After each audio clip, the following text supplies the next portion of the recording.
We're now going to take a look at aligning layers and linking layers together. Sometimes you might have groups of layers that ought to always move together or resize together. We can permanently link those so that they always do that. Now, by aligning, I'm referring to lining up things, say, in a column or in a row. Now, I'm picking up where we left off with the Sasha vacation postcard here. We can see that the camping layer is a little bit more to the right than the swimming pool layer, and of course the beach layer is even more to the left of all of those. Over here in this column, the Sasha Glow layer is a little more to the right than the other two, which look pretty close, but I think the ocean layer is a little bit more to the right of the life jacket. Now there's two ways that we can do this. We've already seen one, and that would be using the ruler guides. I could come over here to the ruler, click and drag out a ruler guide, and maybe I'll align it to the edge of the camping layer. And then I can come down here to the swimming pool and move it and align it. Now I don't have snap on, so it's not snapping to that line right there. But I can come up here to the view menu and turn snap on. And now you can see it snaps right to it. Control click on the beach layer and that snaps right to it as well. Now the problem with Photoshop is that they still haven't come up with a reliable way to put equal spacing between multiple images. In most other products in the CS5 collection, they actually have a tool that does that, but not here in Photoshop. So anyway, that's one way that we can align layers. I'm going to put my cursor over that guide, drag it back, and then just temporarily mess these things up again. The other way that we can align things would be using the alignment options up here. You see these whenever you get the Move tool. Now they're all grayed out until you select multiple layers. However, to give a better example of this, I'm actually going to open up another image. So I'm going to come over here to the mini bridge, and I need to go back up to the main level here. And I want to open up this 03 Align PSD. Right now we can see that all the alignment and distribute properties are deactivated. That's because we need to select more than one layer for them to become active. If I select two layers, the align features become activated, and if I select three or more, the distribute properties become activated. Now I'm going to go ahead and select all of these, so I'll hold the control key down, select all of the layers. I'm not going to select the background. And we're first going to take a look at the alignment features. Now the way this works is you look at the line right here, and that's where they're going to align up to. In other words, here we're going to line up to the top edge, the middle vertical edge, the bottom edge, the left edge, the middle horizontal edges, and the right edges. The squares represent the layers themselves. Now, when I line up to the top edge, we're not talking about the top of the document. We're talking about the top of the layer that's the highest, which would be this one here in the middle. When I click this button, we see that they all line up to the top edge of that middle square. I'll hit Control Z to undo that.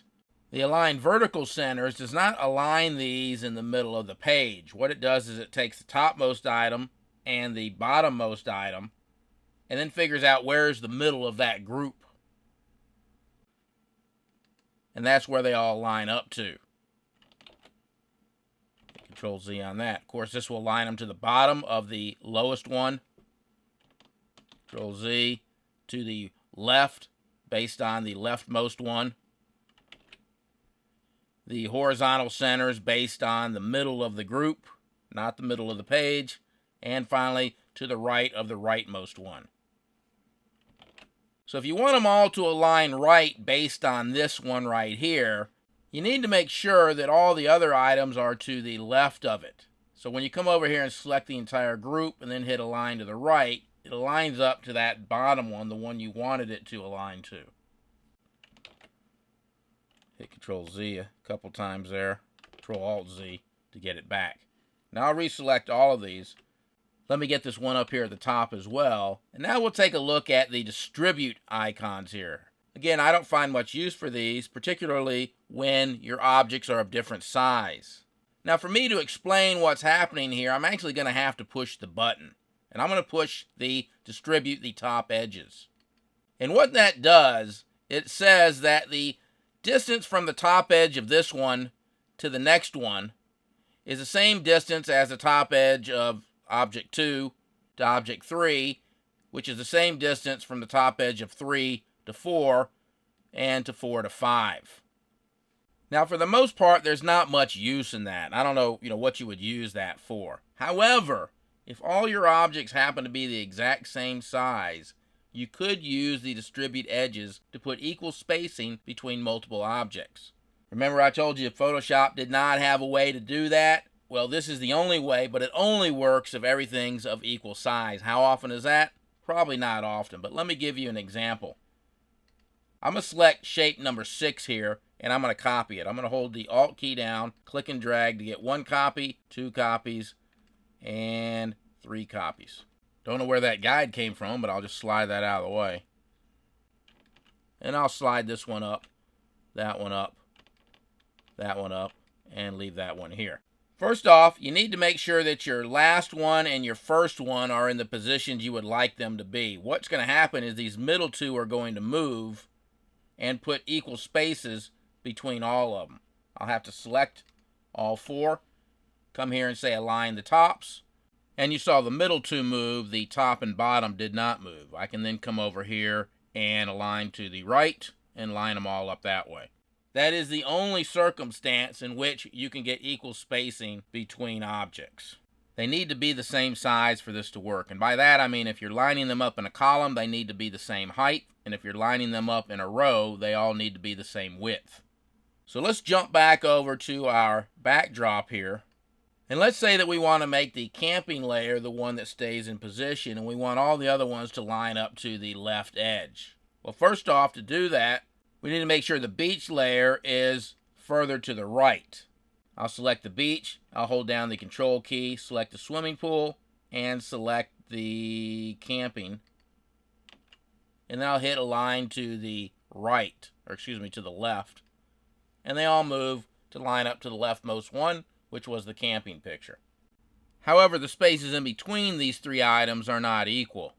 Now, because these 3 items are very close in height, I'll go ahead and click the distribute top edges. That's probably better than nothing. But there's really no way that you can guarantee that you have the same space between them unless they're exactly the same size. If you look here, this space here appears to be a little bit smaller than this space.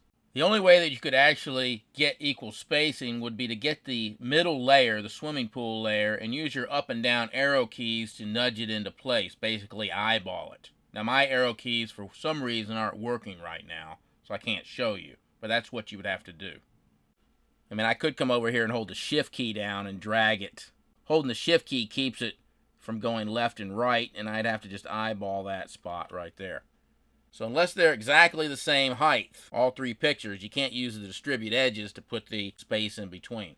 Why Photoshop doesn't come up with that, I don't know. I think even Premiere Pro has that option. It's the stupidest thing I've ever seen.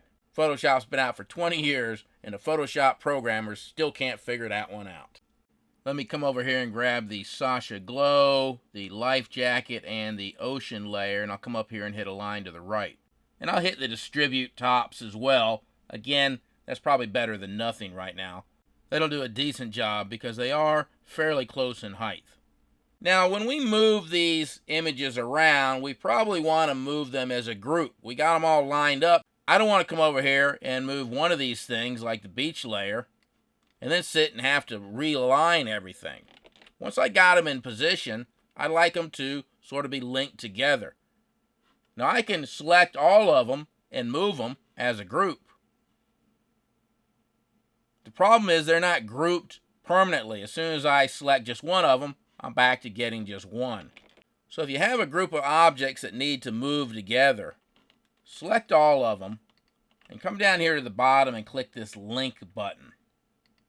When you do that, that permanently links them. Even if you select just one of them, when it comes to moving, they move together. Also resizing, if I hit Control T, notice the resize nodes go across the whole group, even though I've just selected the life jacket. I'll hit Escape to get out of that. Same thing with the vacation with Sasha. I'll select the Sasha layer, slide it over a little bit to get it lined up. And if that's a logo, all this text should stay together. I'll select both and click the link button. Now remember, I pointed out if you select multiple of them, you can't do anything to the pixels. You're not able to come over here and paint on them or come over here to image, adjust. Everything's grayed out.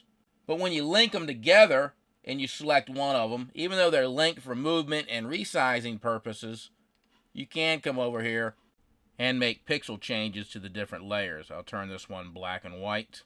Hit OK. And we got black and white.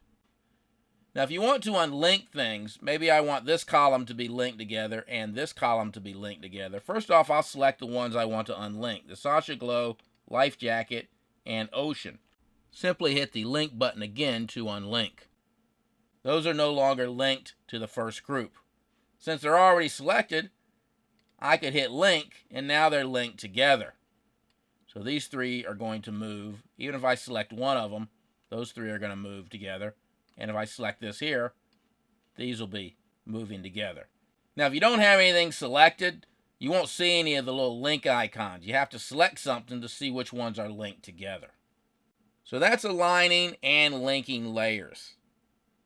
So far down here in the layers panel of all these icons, we've looked at the trash can, the new layer, and the link button. The rest of these we're going to look at in the Level 2 course. In our final sub-lesson of our Basics of Layers, lesson number 7, we're going to take a look at merging layers and then how to save your layered documents. See you there.